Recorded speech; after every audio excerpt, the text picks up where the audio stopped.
All right, so let me just start by thanking everyone here for attending today's talk by Ishan. So Ishan, I'm going to let you introduce yourself, but before I do that, I'm just going to introduce myself really quickly. So my name is Brandon, as you all can tell. I'm actually the CEO and founder of iAscend. I really put this together, this Unisphere together, just because we know that there's a lot of grade 12s, grade 11s sometimes, and parents who are anxious in terms of like next year and what their child or yourself is going to look like in terms of going to university. We usually have the Ontario University Fair every single year, but because of the pandemic, it's been shut down. And we really want to keep that up and host a virtual one. So this is why we're here. This is the first talk of the day today in Ryerson University. And I go to U of T. I forgot to introduce that about myself, but I go to U of T in Scarborough. I'm studying neuroscience and immunology over there. And that talk is happening later on this afternoon if you're interested. And so without further ado, thank you, Ishan, for taking the time out of your busy schedule, I'm sure. But yeah, why don't you introduce yourself first? All right, so my name's Ishan. I'm a part of the accounting and finance program at Ryerson University, and I am in my first year of studies. Great. So I think first question that everyone wants to know is like, why did you choose Ryerson out of all the other schools? Okay, so personally, I did a lot of research before actually choosing Ryerson. So I think a big thing that's continuous with what everyone's saying is co-op. And I think co-op is really important, especially in a business field where there's so much competition and so many different things that you could go into. So I think Ryerson's co-op is in a spot where it's kind of surrounded by like the financial district. And another big thing for me was I wanted to stay home. So that's why I chose Ryerson over maybe going to Laurier or Waterloo or something like that. And also a thing about Ryerson is it um, really quickly kind of specializes into the accounting and finance field. Whereas if you go into, I don't know, just an example like Western BMOS or something, it's really broad in the first, I think, 2 or 3 years, and then you kind of specialize. So just right off the bat, just kind of going into something that you actually like, I think that's a really big part of university and a really big part of what motivates you to do better. Yeah, so that's actually that's a really good point because I'm in life science, so I can completely relate when when you say like jumping into the program right away. Because for us, we normally do like 1 year of general sciences, and then I think that's the same with a lot of universities. And then in your second or third year, that's when you really start getting into like the things that you're passionate about, the stuff that you came to university to learn. But that's a really good point. And you said comparison, you were choosing either like staying home.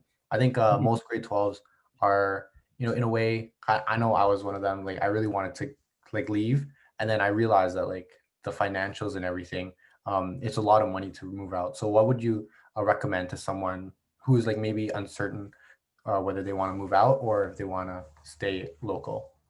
Well, really, I think there's a lot of factors that come into play. So you really have to realize kind of like you kind of have to make a list about the pros and cons and what outweighs each other. But some advice I'd give you, I know I have a few friends that are in grade 12 that are kind of figuring out if they want to go out or stay here, is just like moving out is a really great experience. But if you don't have to, then you shouldn't. Like if you're thinking about it twice, then you should probably stay home because I don't know, just from personal experience, once you go out, maybe you'll miss home and then you won't do as much and you're gonna have a lot more responsibility on your shoulders. Kind of think about it like this, like you're your own parent, you have to do everything that your parents do, plus kind of withhold university's stress and everything like that.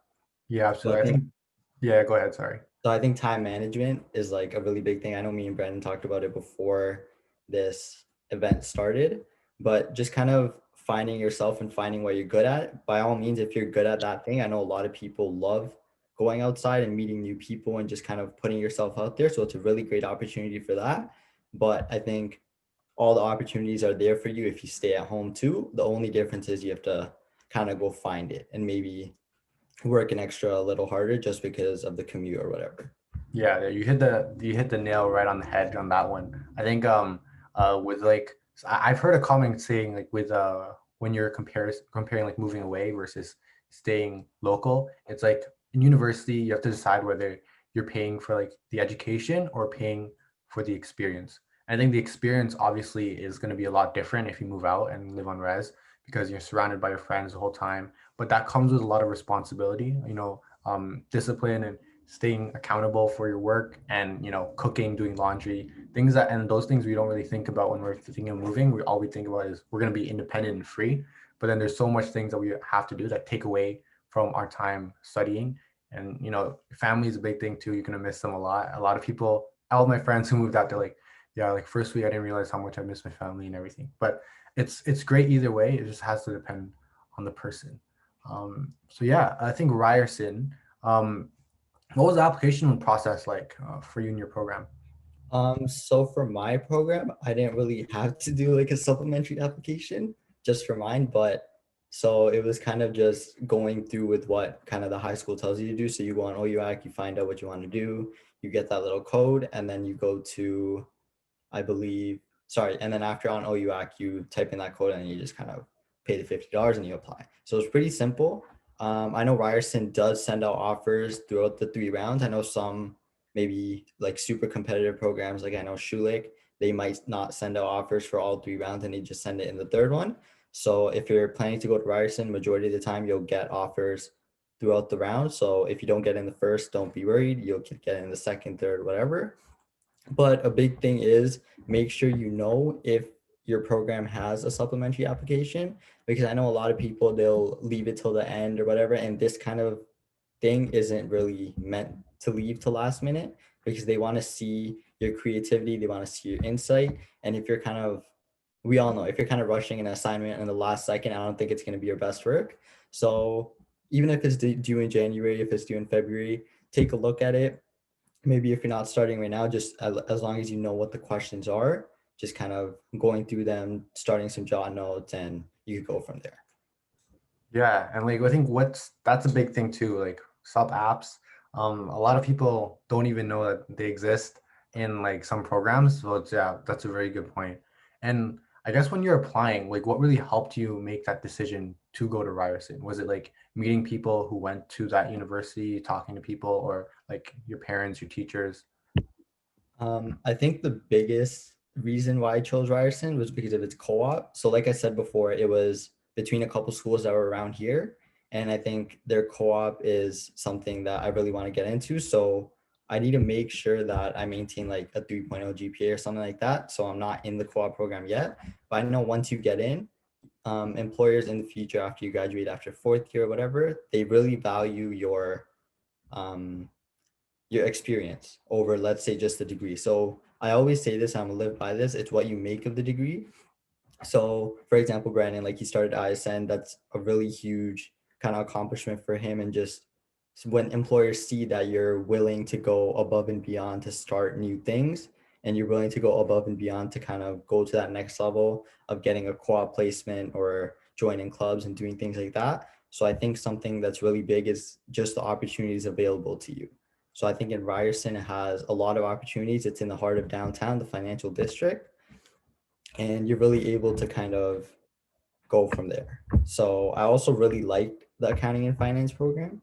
So I'm really like a finance guy and I really like it. So like I said before, I wanted to make sure I'm doing something that I actually enjoy throughout the 4 years. And like just for example, like I don't really want to learn about HR as much as I do about like finance. So I wouldn't choose like a general program. So I think that was a really big changer. Yeah. So when transitioning into like your program, how did you find it? I know we talked earlier about like some tips and tricks like time management, but is there anything else that you would recommend to someone who would be entering university in Ryerson specifically? Um, I would definitely recommend talking to people that do go to Ryerson. So just attending this webinar as it is, I think that's huge on you guys. So good for you. I think it's really important to kind of talk to people and figure out what things you could do and what they suggest. Another thing is kind of joining clubs, especially with Ryerson being more of a commuting school. You could obviously live on res, you could live in like a condo, but it being commuting school, there's like those opportunities available for you, but not every kid might want to join, right? So you want to make sure that you're joining the clubs, and that's kind of the way you're going to meet people. And it's really important that you meet people because then you'll know people in your class that you actually enjoy it. So I know me and Brandon talked about that before too, but the whole factor of enjoying it, liking kind of the vibe that downtown gives you is really big, and that's gonna kind of motivate you to wake up every morning. It's gonna be like, okay, like I like my program, I like my degree, I wanna do what's best for me and go there. Yeah, that's Compared to if you don't like something and then you're just waking every morning because you have to. It's very important that you choose a university that you like. Like, first of all, you like the vibe and everything. And it's unfortunate right now that, like, it's maybe difficult to visit a campus and interact with students. Mhm. But yeah, that's great. So I think when we're going to university, like, we have this perception of like professors and like students. You get the idea of like you're coming from like a small pool in high school to like a class of like maybe 400 or 500, and then how like people sometimes, like, I know I was certainly nervous. How do you stand out in a class of 400 or 500? How do you interact with professors, and how do you like basically grow your own name? Especially this is super important in business, right? Like growing your Mhm. network, making people, well, letting like, oh, I need a finance guy. Like Ishan's the first person off the top of my head. So how do you start doing that, especially in such a big environment like university? So just a quick experience that I had a couple of days ago. So I was talking to my sister and she's in fourth year right now, and she was telling me like if you don't understand something or if you want a prof to know you, just kind of join their office hours, talk to them, tell them what you want to do. So a lot of the time this is common in third year, fourth year, upper year students. And when profs kind of see that you're willing to go that extra mile and talk to them, maybe ask them about concepts that we didn't learn and kind of ask them to go more in depth about it, they really think that, oh, wow, like this kid really likes my class and he wants to continuously join. So every single prof has an office hour and you have to take note of that. And then for the courses that you need help or maybe don't even need help, just want to talk to the professor, they're all really nice, or at least majority of them are really nice. From what experience I have so far, I have 5 classes and majority of my professors are really nice. So it's important that you join those office hours and you just kind of talk to them. So the professors will love it. The high school teachers, I know they always say like professors are kind of like mean. They're not gonna like guide you through everything. And there's like this whole perception about it. And so far, I don't really see it. If you want to go that extra mile, then professors are always there for you. They're not going to be the ones to come to you. I know in high school, like you guys may have like homework checks or anything. Professors aren't going to do that. But if you want your professor to check your homework, then they will. Just think about it like that. That's very true. Like, I know in business, it's very important to make connections, because usually like these profs, they have a huge network. They're like, that's where you get those internships and everything, those reference letters, which is very important. Mhm. Even in science as well, whether it's like research internships or opportunities, scholarships, talking with profs is like the best way to get your foot in the door. And I think there's a big misconception that you only go to office hours, which, by the way, do you want to explain what those are to people who don't, who may not know? Yeah, so office hours is basically hours where the teachers aren't teaching. So for now, obviously that it's online, they'll have their kind of Zoom room open and they'll just stay there. Anyone can drop in and drop out whenever they want. And if they have any questions, then they're open to ask them. So I know some of my profs have office hours twice a week. Some have it once a week, and it'll be like a 2 hour span. So within that 2 hour span, if your class ends within 1 hour, then you could join it and then you could ask some questions you could talk to the prof about anything you want, and it's just hours where they're willing to take the time out of their day to help you out. And it's not only like restricted to course content, right? You can really just bring up anything. Like you talk about like how like the economics of the COVID pandemic, and then they'll be happy to talk to you about that or anything that piques their interest. But let's say obviously you're talking to a PhD and you may be like 17, 18 years old in your first year. So what advice would you give to someone who maybe would want to approach a professor, but then may not know how to go about that? So just make sure you're professional. Like I think there's different ways everyone should talk to different types of people. So obviously maybe the way you talk to me, an 18-year-old kid, would be different compared to the way you talk to a professor. So just make sure that you're showing them the respect that they deserve. A lot of time if you just go up to professors and be like, yo, I need help or whatever, like it's not really an ideal way of going up to someone that deserves the respect that they do. And a lot of the time you're going up to professor to get something. So just remember that if you're asking someone for a favor, you're not going to say it in a super rude way. You're going to be the nicest possible. The prof is going out of their way to help you. So just keep that in mind. And I just wanted to add on to Brandon's last point that he said about professors and how they have a huge network. So a lot of the time, the job that professors do as a professor isn't their only job. Maybe they'll teach one class once a week, and then they'll have, like, let's say if you're in law, they'll be lawyers. So they kind of have that connection inside them. For Brandon, he's in science, maybe they'll be doctors, something like that. For me, I'm in finance, maybe they'll have their own financial firm, financial business outside of it, and they're really passionate about it and they love it so much that they'll go out of their way to make sure that the future generation is getting all the education they need. So 90% of the time, profs love what they do and they're really open to helping out any kids. It's just a matter of you being nice to them, you look going out of your way to kind of figure that out. Mhm.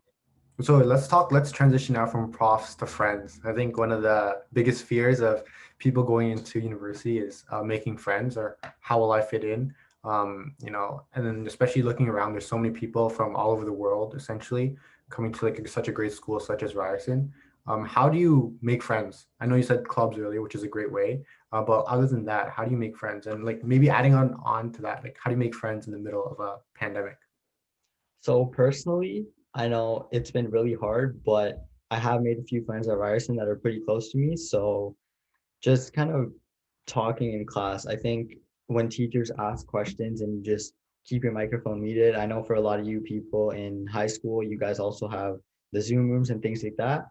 But just kind of putting yourself out there. If there's 400 people, almost 20% of them or less maybe will actually go out of their way to unmute their microphone, introduce themselves, and then answer the question. So just kind of doing things like that. A lot of time there's Zoom breakout rooms as well. Some people take it as breaks and not really talking. Other people talk and kind of put themselves out there. So just kind of taking that initiative to be the alpha in that breakout room and being like, okay, like, how's everyone's day going? I know in the very first class that I had, on the very first day, like almost within 30 minutes, we had a breakout room. There was like 5 people. Out of those 5 people, I met really, 2 of them were really nice. They were all talking, and then to this day, like, they're friends with me now.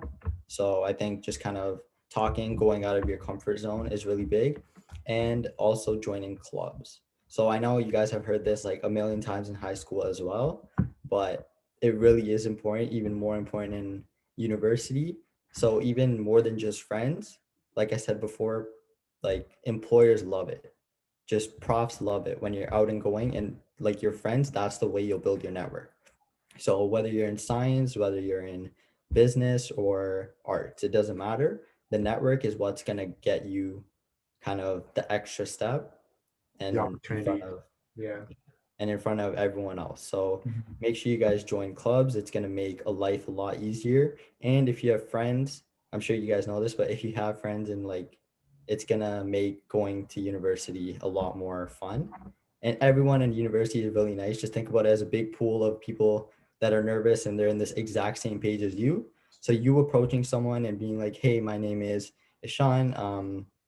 Do you want to, I don't know, do you want to go to the next class together or something like that? Just off the top of my head. No one's going to say no. They're all really approachable. So it's just a matter of you taking that first step. Yeah, I was just about to mention that point because everyone in first year is in the exact same position as you. They're like equally as nervous, equally like as confused with what's happening.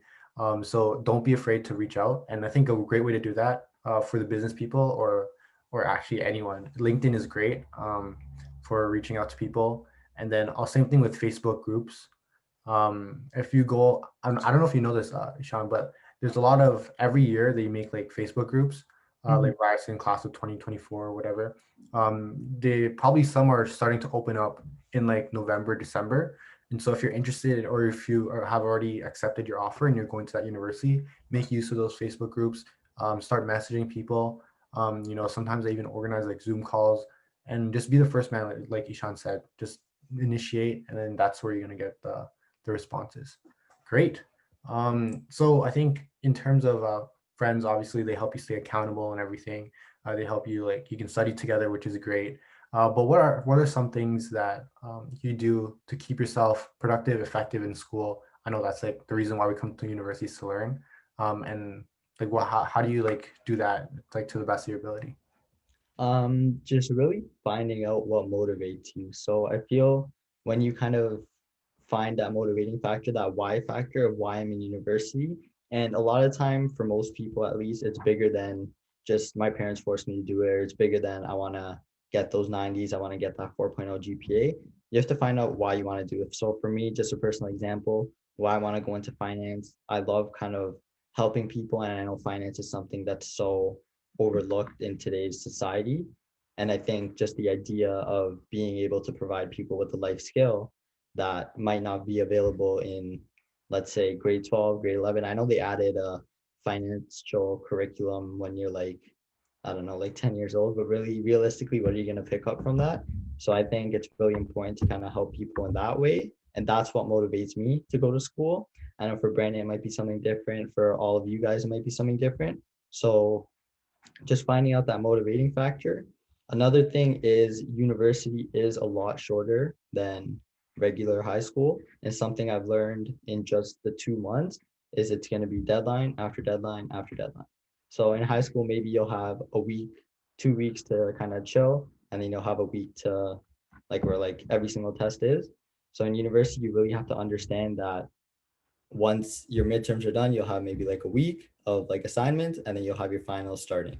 So just make sure that you have everything down pat, and then you shouldn't feel overwhelmed after that.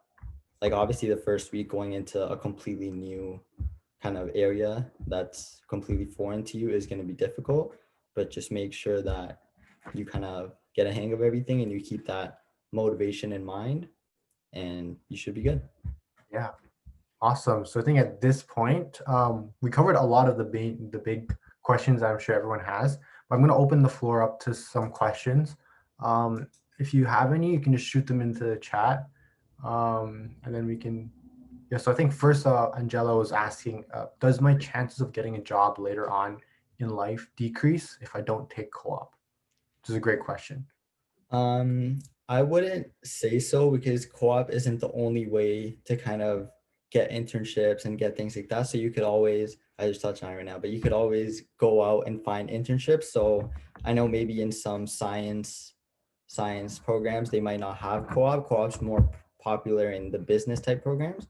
So if you're in science program, you could always go out, maybe go to an employer and be like, hey, my name is Ishan. I'm looking to volunteer at your place. This is my credentials. This is my resume.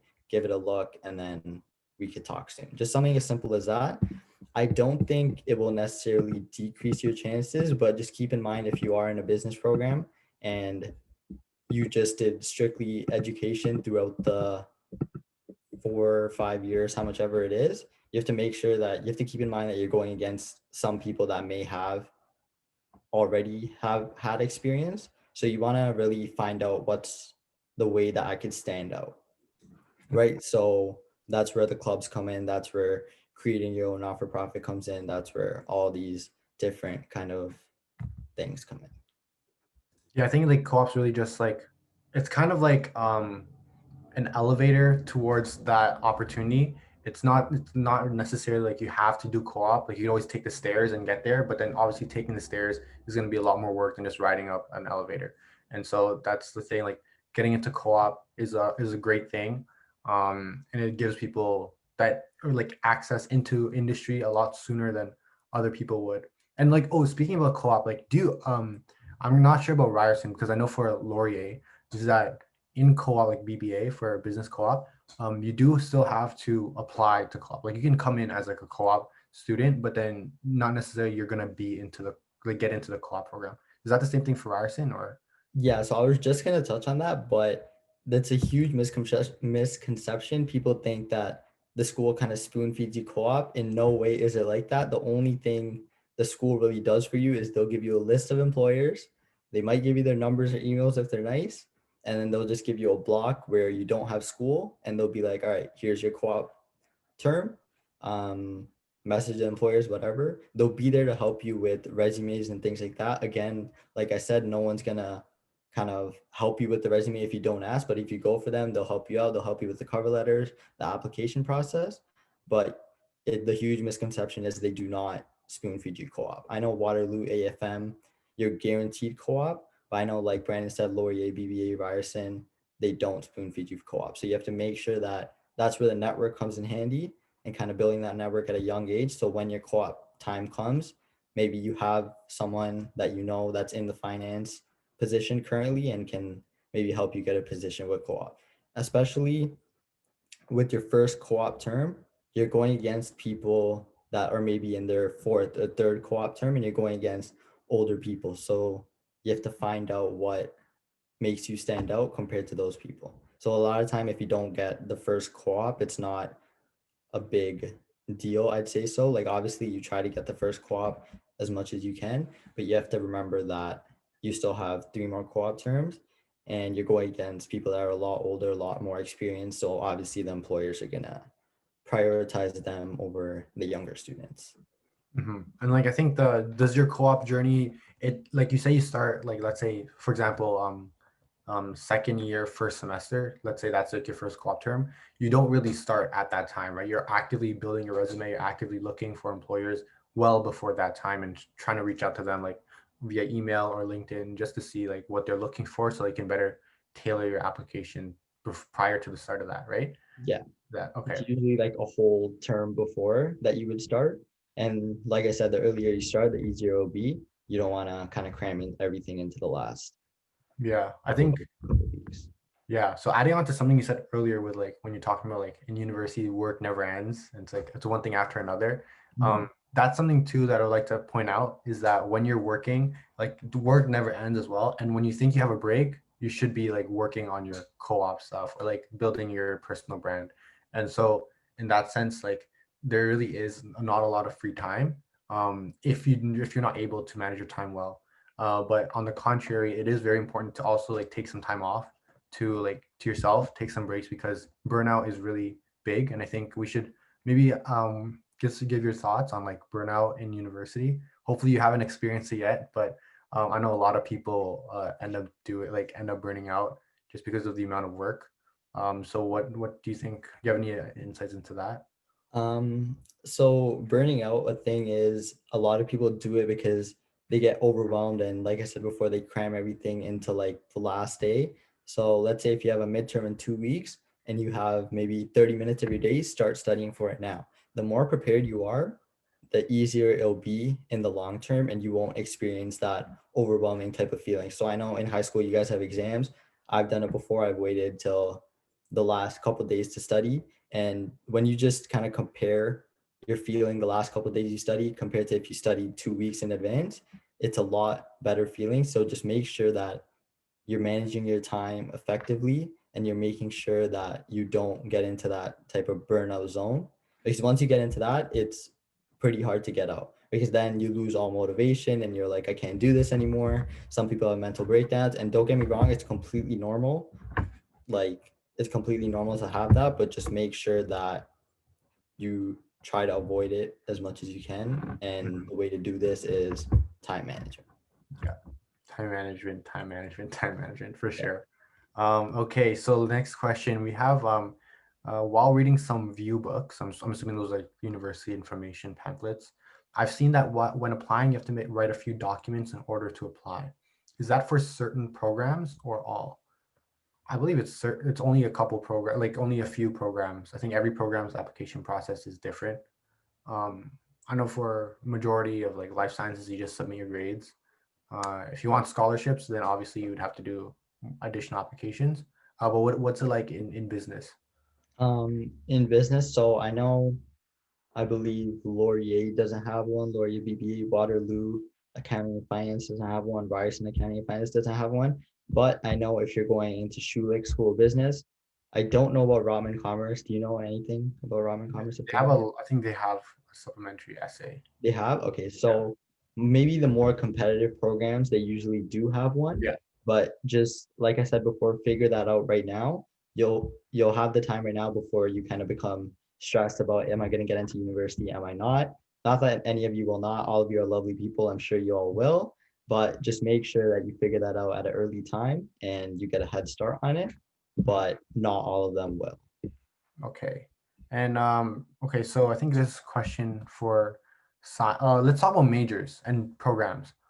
Because there's a question that just came in talking about um, transferring programs from science, like science program to an engineering. I can answer that from my experience. And basically what I know is so there's actually a big, I was actually very surprised. There's this big misconception from first year to second year. So I don't know if it's like the same for Ryerson, but at U of T, we formally declare our program in second year. Is that the same for you? Or So right now it's kind of like it's similar. It's kind of called undeclared, and then after at the end of second year is when we choose to specialize in either accounting, finance, or keep it undeclared. So yeah, pretty much. okay, okay. So yeah, so maybe second or third. I think business is actually more third year. Mhm. But I know At the end science. of second, yeah. Yeah. So let's say for example, I enter university. Let's just say like a general life science. So I take like my bios, my chems, my physics, and then some electives. Then I'll be able to apply to the programs that require those prerequisite courses.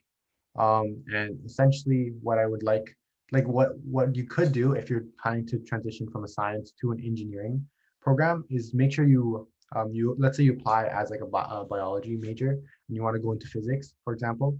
Just make sure you take the prereqs for physics, so that you can apply to the physics program and transfer there. So I'm pretty sure it's the same thing for business. If you want to do like HR instead of accounting, then you'd probably take more of the HR courses. The only thing about that would be the HR courses would probably have preference, like they would prefer the people who will be enrolled in the HR program. So they would be given first priority for those courses. Yeah, does that sound about right? I think you're on mute.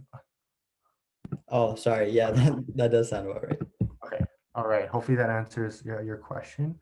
Okay, so what are the restrictions that you guys are facing with COVID-19 currently, and what are your main study places, and what's happening with the library?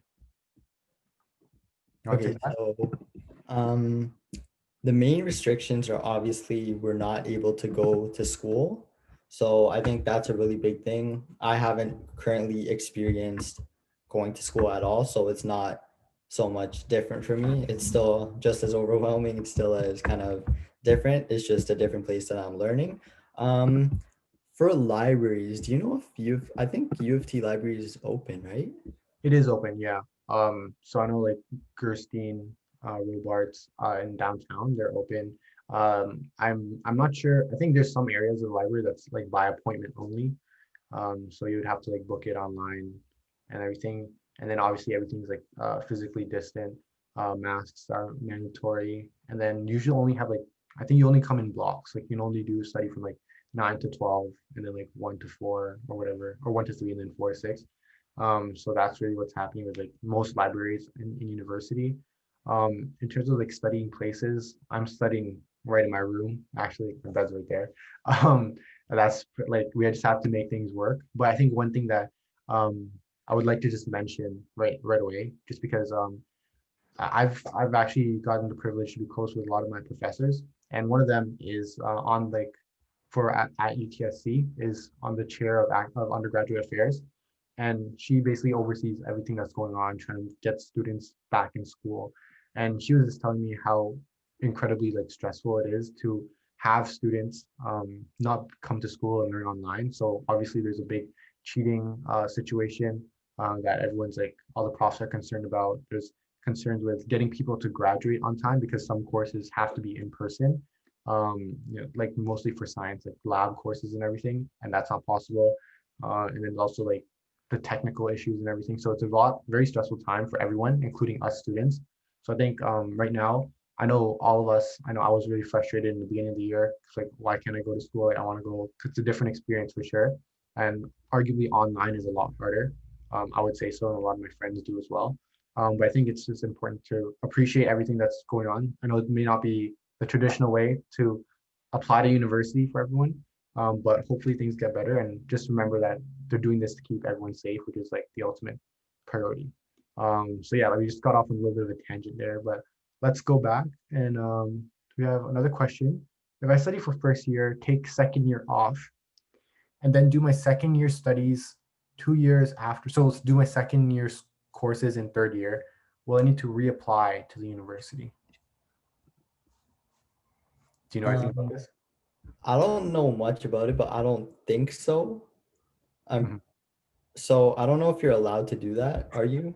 Can you answer that? So essentially from my understanding, I have never like experienced that question before, but I think what happens is in university, like you take 5 courses a semester, right? 4 or 5 courses, and Yeah. that's what you would call like a full-time student, like five courses ish.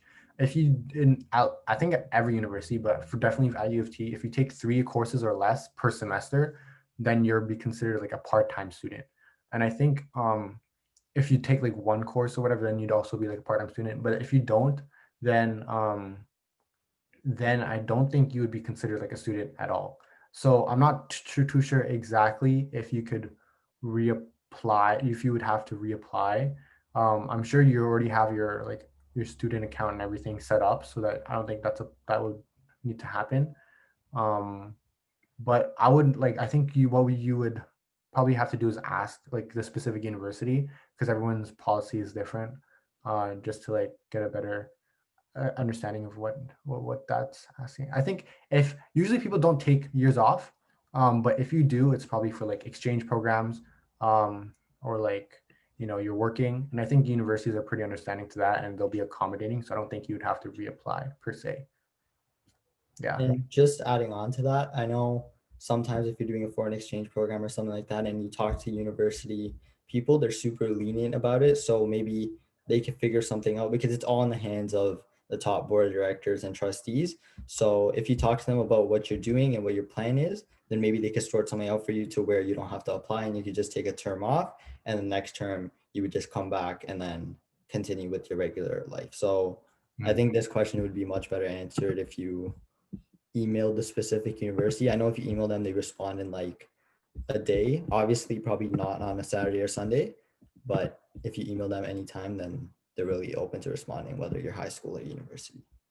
Yeah, actually, like there's a conception that university you're alone all the time, and unfortunately, like sometimes that is the case. Like a lot of this is really the point where you start building your independence. But there's actually a lot of support available, whether that be like academic support, what like health and well-being support, like mental health support. I know like in high school, I believe they're called like guidance counselors that we all have, and they help us apply to university and whatnot. But in university as well, they also have like academic advising and academic consultants. So they help you choose courses. They help you decide like if you want to go to exchange programs, take a year off. So that would be a good place to start talking to, or that would be a good person to start talking to as well if you're looking to answer for that specific question. All right, so we have a question here about co-op, and what's the difference between co-op and an internship at Ryerson? Okay, so co-op is usually through the school.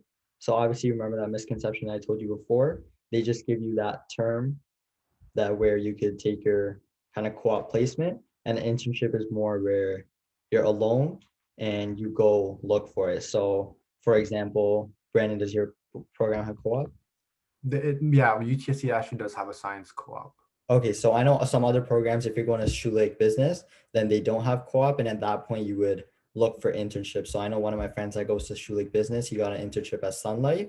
So basically, how you go about doing that is it's the exact same way as co-op, but you would probably do it in the summer when you have time compared to getting that term off. So just kind of going to Sun Life and giving in your resume, giving in your cover letter, and just saying that, hey, can I do an internship here? Most of the time, um, companies and organizations, they get like a huge tax break or something like that. So they're really open to taking co-op students. They're really open to taking internship students. So it's just a matter of going out and looking for it. So at the end of the day, big difference is co-op is you're given the term and it's from school, and internship is kind of on your own, probably in the summer. Okay. All right. Sorry, my phone just rang. But okay, I think we have a couple of questions about majors and minors. So let's just clarify that because that's also a big thing that I think people are curious about. Majors is like you have to take a specific amount of courses in that specific like umbrella of a major, and then that's when you'll be called you have a major. If you take like a couple few courses fewer, then it's a minor. And some universities they have a specialization, so you take like a lot of those courses under that like a specialization in like finance or whatever, and then that's when you get like the specialization degree. And so to question about minor, if you're taking sciences, that really just depends on the university. Like in U of T, like there's a lot of minors that you could do. You can do like minor in immunology, genetics, health studies, biology, ecology, a lot of different things. So just search them up. You can just search a minor in like in whatever program like U of T or Ryerson, and then you can find a list of all the minors like that you could potentially do. And is it possible to double major and double minor at Ryerson? Um, so personally, I don't want to make up anything, but I'm not too sure about this. It's only been 2 months at Ryerson, but from what I know, it really depends. So this depends on the program and the school. Some schools allow it. I know Ted Rogers School of Business only didn't allow it back in like 2016. I just like searched it up right now, but I know some other schools may. So Brandon, if you know anything, do you want to add on to that? Yeah, I think so at U of T, we basically like I don't know the exact number, but I think so normally we take 5 courses a semester. So that's like 10 courses a year, and you're in undergrad for like 4 years. So you end up taking 40 courses. So as a in a major, I believe you have to take 24 courses in U of T, 24 courses to be declared a major. And then if you want to do a double major, then you would have to take 24 additional courses. But what's really good about double majoring is that sometimes these courses overlap. So let's say intro to business, like business 101 or whatever. They apply to both the HR major and the finance major. So because you take that one course, you're automatically you fulfilled like one credit requirement for each of those majors. So I think that's what happens in business. I think it should happen at Ryerson as well. But I think if because Ishan, I think you mentioned you're going to specialize in finance, right? Yeah. So yeah, so specialization is actually higher than a major. So you're actually like doing a deep dive into finance. You're able to just really focus on that and not just like graze the surface in like a minor or like go a little bit deeper in a major. You're really going all the way to the bottom, getting like all the information you need on a specific subject. So in Ishan's case, it's finance. So I'm pretty sure you can double major and double minor for sure. It would just have to be depend on type of course, and like that would obviously affect how long your undergrad degree will be. So we have an accounting program at Ryerson. What follow-up degree can lead to be eligible to pursue the CPA certification? So in order to get the CPA certification, you could do absolutely any degree. To be fair, you could get the CPA certification from doing a life science degree, or it's anything like that. The only thing the CPA certification really is, it's a set of exams that you have to pass. You can pass them at any time. And once you get that, there's level one CPA, level two, and I think it goes all the way up to level three or more. So just make sure, one thing I would suggest is if you're doing a CPA degree, do something. I mean, if you're doing a CPA certification, do something that's sort of relevant to what you want to do. So don't just do something because it might be a mark booster or something like that. And just make sure. So if you want to do a CPA degree, obviously you try to major in accounting, sorry, and go into a business related program. So to answer your question, any degree is suitable to pursue the CPA certification. And the CPA is like it's usually after your undergrad, right? You don't have to pursue like a master, like an MBA or whatever to get No, your you CPA. don't. Yeah, and a CPA for those of you who may be unsure is a chartered professional accountant. So I think that's like you have to get that in order to become like an accountant, right? Yeah. Yeah, yeah, okay. So there's different levels of that. You could be a CA, and then there's a CPA. So obviously CPA is like, kind of think about it as like the top level. So once you have a CPA, it's like the king of all accountants. Just think of it kind of like that. Okay. All right. I don't think there's any more questions in the chat. If there's any last questions, just feel free to type them in before we wrap this up. But I think just to like end off while we wait for any additional questions, if any, what advice would you give to someone who is applying to university currently? Like, what do you think they would? Well, what would you tell yourself if you're applying again to Ryerson? Oh, like in terms of like the application process, in terms of preparing yourself for university, what do you think you would tell yourself? So just specific to Ryerson, I'd say don't stress too much.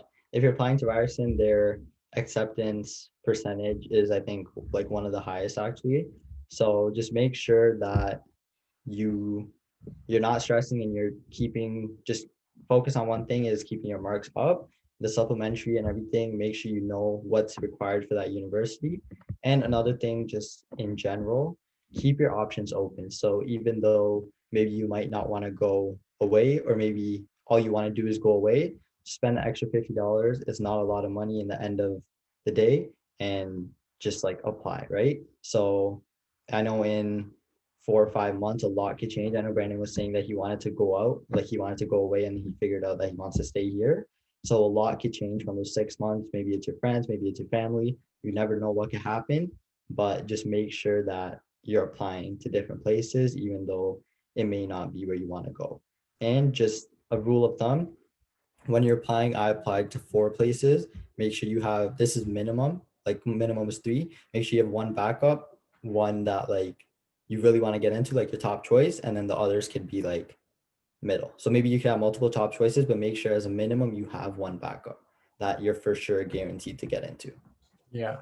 And I think like also university I think is a great like next step after high school, but I think nowadays you don't feel the need uh to to go into university right away. I know a lot of people this like really um I like kind of question this because I see a lot of people in my program who come to university and they just goof off. They're not ready. Like all they do is they don't do any of their work. They're not motivated, and I question like why are you coming to university and spending like over like $8,000 a year to not take it seriously? And that's perfectly okay because everyone like everyone's timing is different. But I think in terms of that, make sure that you're when you go to university, make sure you're actually going to be at university, meaning like you're mentally present, you're ready to learn. If you don't think you're ready for that, it's perfectly okay to take a gap year or explore like do an internship, work with your parents or whatever, and just basically gauge the field before you actually start university. I think there's really no rush to going there. And also, college is great as well. University does not have to be like the one and only pathway. So if you're questioning that, make sure that you keep your options open and just really listen to like what your heart's telling you. I think don't listen to like the stigma of going university is like the only way to get a job. Actually, most college graduates are more successful in getting jobs than university students, to be honest. But just make sure that when you go to university, it's like the right thing for you. So which email do I email for IELTS? I'm not too sure what I think is that the English testing. I'm not too sure. I don't. I think you can go on the website. International English test. Yeah. Okay. So just go on the website. Probably they can speak. I'm not too familiar with that. We have one last question. Can you apply for co-op anywhere that is related to your field, or are there only a set of places that you can apply to? So you're able to apply absolutely anywhere. I know in co-op they give you an option to kind of, so if you in co-op, if you write that you already have a job or you already found placement somewhere else, then they won't bother kind of giving you that little bit amount of kind of places to apply. So you could apply absolutely anywhere. It doesn't have to be in your related field, but obviously if you're studying something, then that degree in the co-op is kind of like a double, like it doubles up together. So just make sure that you know what co-op placement you want, and just make sure you're open, especially in your first co-op term. You might not always get the best one, so you might not always get a co-op placement at maybe the big four accounting firms or anything like that, because like I said before, you're going against fourth years and all the other students. So make sure you're applying to a bunch of different places, and you're not just kind of sending out mass resumes and things like that, mass cover letters. Make sure that they're individualized to the um, employer. All right. Well, Sean, thank you very much for speaking with all of us. Hopefully, I know all of you probably benefited a lot from hearing the advice that Ishan gave. Ishan, is there any way if they have follow-up questions that they could contact you? Do you want to leave an email or Instagram or something? So I'll just drop my email in the Instagram chat. If you guys have. Okay, great. So yeah, so Ishan, thank you very much again. If you have any additional questions, like feel free to message Ishan. He is amazing, as you can tell. And also at our website at iAscend, i-ascend.com, we have a lot more university insights on our university insights page. So that's where really you can see a variety of like student experiences on different programs and universities. Sorry, it's iAscend. Sorry. Oh, it's iAscend. Yeah, Okay. there you go. All right, thank you though. Yeah, so there's a lot of university insights over there, so you can check that out. And I guess like if you have any questions, like some people have linked their contacts there, so you can message them directly. Um, Grade 12 is a scary year, but and then I was anxious when applying to university, but I think the last thing that both of us would want to leave you with, I'm sure Ishan would agree, is really just to enjoy the time in grade 12 and don't stress about university applications. It's a lot like a lot of people are going to get in to your like top two, top three choices. So there's not really much you have to like worry about. Just make sure you're prepared, don't procrastinate, and reach out if you need any help at all to anyone because everyone's here to help. We went through the process and we'd like to make sure that you guys feel prepared. Um, and yeah, if you have any other questions, Ishan is here. I'm also here. And yeah, thank you very much for coming and have a great day.